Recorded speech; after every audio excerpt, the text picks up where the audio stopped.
Hello everyone, and welcome back to the Ancient Wisdom channel. I'm Vicky Combs, and I'm very glad you're here.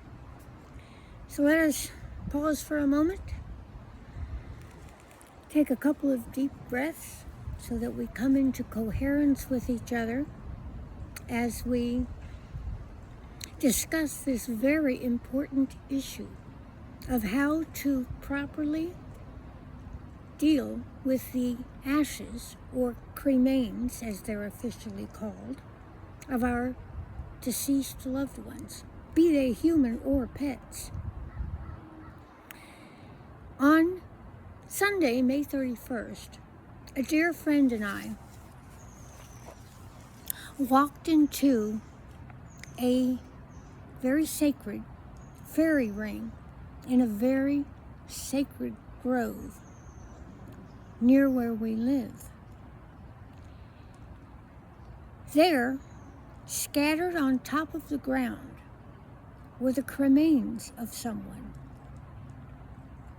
Now understand that my guides and I and my friend all recognized immediately that there was no malicious intent in this. It was simply a lack of awareness.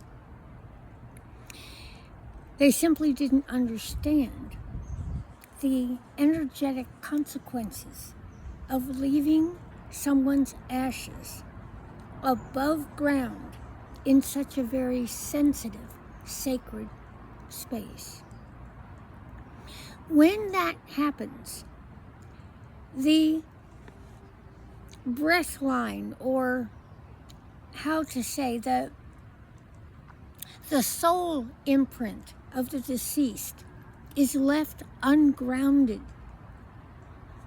The sacred area in which the ashes are left becomes porous, and unhealed echoes, unstable echoes, are able to enter that space. These can be echoes of unprocessed grief from either the family or the deceased.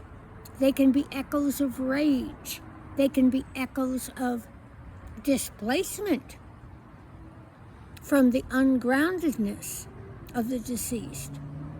And all of these things, these unhealthy echoes, can enter either the dream state or even the waking state of people who enter that sacred space, in this case the fairy ring, who are energetically sensitive. So I invite you, in fact, I nearly beseech you, when you are wondering what to do with the ashes, the cremains of a loved one, remember that you need to bury them. Dig a hole in a place that is off the beaten path, preferably one that is not highly energetically sensitive. Place the ashes, the cremains, there with whatever flowers or crystals, whatever you wish to leave with the cremains. And then cover it to provide the containment, the energetic containment that the person, the deceased person's spirit needs. This is one of the reasons that the 5 Native American nations of Mount Shasta had to come to some kind of an agreement with the rangers to stop people from leaving ashes scattered on Mount Shasta, either in the sacred panther meadows or wherever there on the mountain they were being left. It is energetically disruptive to both the deceased and to all who enter the space. So with that, my dear friends, I invite you to leave a comment if you wish to discuss this further. If you have any other questions, I will be happy to answer what I can and share with you our experience. My friend and I, on Sunday, the day we discovered the Cremains, worked for about 2 hours to regather them and place them in a place of sacred containment.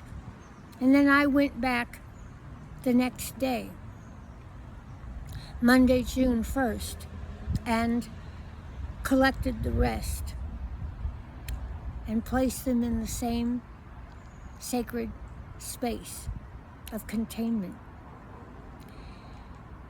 It was a spiritual gift, a spiritual work to regather and reclose that rupture that had been created, the chaos that had been created by the cremains being left on top of the ground. And I was very, very honored to do that work. So as I say, if you have any comments, I would love to read them, and I will respond to them as quickly as possible. So until we meet again here at the Ancient Wisdom channel, I bid you farewell.